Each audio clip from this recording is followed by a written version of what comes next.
Βρισκόμαστε στον οικισμό του Ελικόνα, του Δήμου Λιβαδέων, σε απόσταση 15 χιλιόμετρων από την πρωτεύουσα του νομού και σε υψόμετρο από 850 έως 950 βρίσκεται ο οικισμός, στα όρια του οικισμού, και παρακολουθούμε την κορυφογραμμή του όρους Ελικόνα Μεγάλης Λούτσας, όπου προσπαθούν να εγκαταστήσουν το ελικό πάρκο.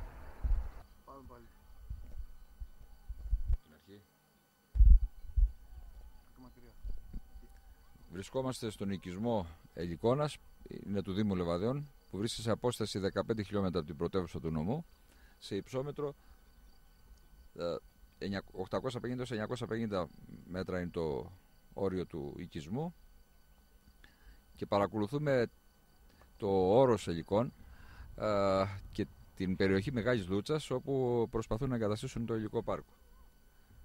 Η απόσταση του οικισμού από την κορυφογραμμή είναι κάτω από τα 1000 μέτρα που προβλέπεται από τον κανονισμό εγκατάστασης των ΑΠΕ, καθώς επίσης και στο βάθος αριστερά του οικισμού, στον δρόμο που ανεβαίνει προς Παλαιομιλιά, είναι οι παιδικές κατασκηνώσεις όπου θα επισκεφτούμε, και βρίσκονται σε απόσταση μικρότερη, περίπου τα 500 μέτρα από την κορυφογραμμή.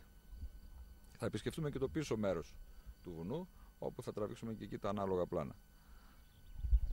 Ο οικισμός συνδυάζει το βουνό και την πεδιάδα που βλέπουμε μπροστά μας, όπου το χειμώνα γυμνάζουν τα ύδατα και γίνεται μια όμορφη λίμνη και γίνεται ένα φυσικό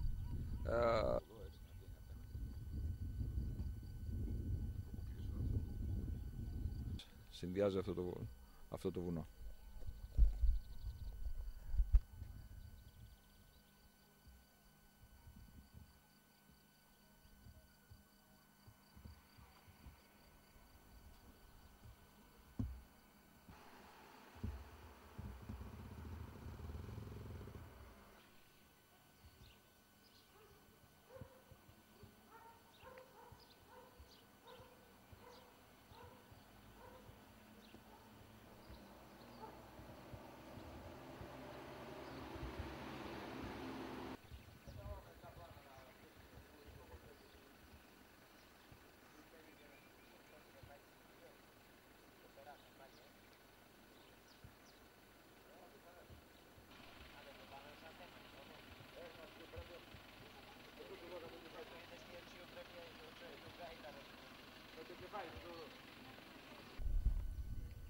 Βρισκόμαστε μέσα στον οικισμό και βλέπουμε ότι είμαστε σε απόσταση αναπνοής από την κορυφογραμμή της Μεγάλης Λούτσας, πάνω στην οποία θέλουν να εγκαταστήσουν το ελικό πάρκο. Το βουνό είναι παρθένο σε πρόσβαση, δεν έχει ανέβει αυτοκίνητο στο βουνό, στις κορυφές του βουνού. Είναι καταφύγιο άγριων ζώων, απροσπέλαστο, όπως είπαμε, από τον άνθρωπο, που δεν έχει προκαλέσει καμία φυσική καταστροφή.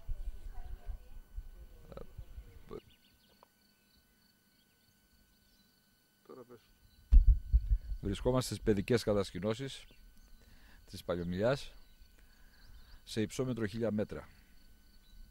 Η κορυφογραμμή, το ύψος της κορυφογραμμής είναι από 1400 έως 1530 μέτρα.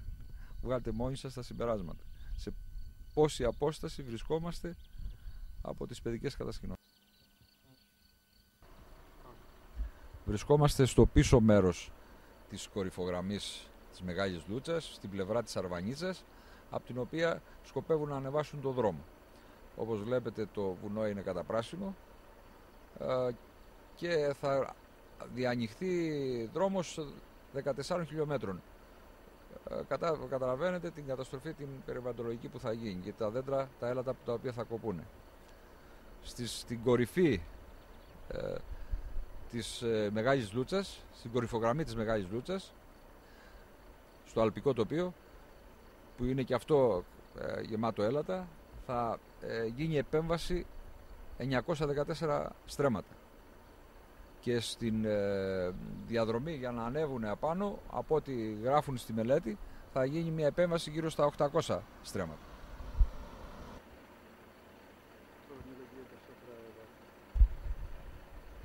παρατηρώντας την πλαγιά, βλέπουμε ότι έχει σαθρά εδάφη με χαλίκια και τα οποία είναι ασταθή, και κάνοντας μια επέμβαση στο βουνό θεωρούμε ότι όλα αυτά δεν θα μπορέσουν να φτιάξουν δρόμο ο οποίος να έχει κάποια σταθερότητα, και γι' αυτό θα γίνουν και όσο γίνεται μεγαλύτερες παρεμβάσεις μέσα στο δάσος. Αυτά τα αποτελέσματα για τα σαδρά εδάφη δεν είναι δικά μας, είναι αυτά που έχει δώσει η Διεύθυνση Δασών, η οποία έδωσε και την αρνητική απόφαση για την εγκατάσταση του συγκεκριμένου υλικού πάρκου.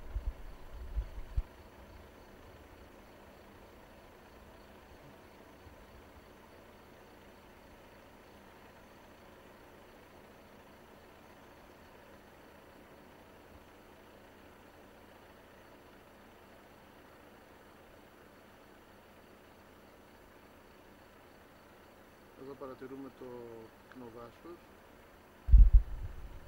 Ναι, εδώ στην κορυφή παρατηρούμε ότι το δάσος έχει φουντώσει και είναι πυκνό. Δεν ήταν πριν 50 χρόνια που υλοτομεί το δάσος, και τώρα το δάσος είναι παρθένο και η υλοτομία έχει περιοριστεί και έχει φουντώσει. Και ειδικά από την πλευρά του οικισμού Ελικόνα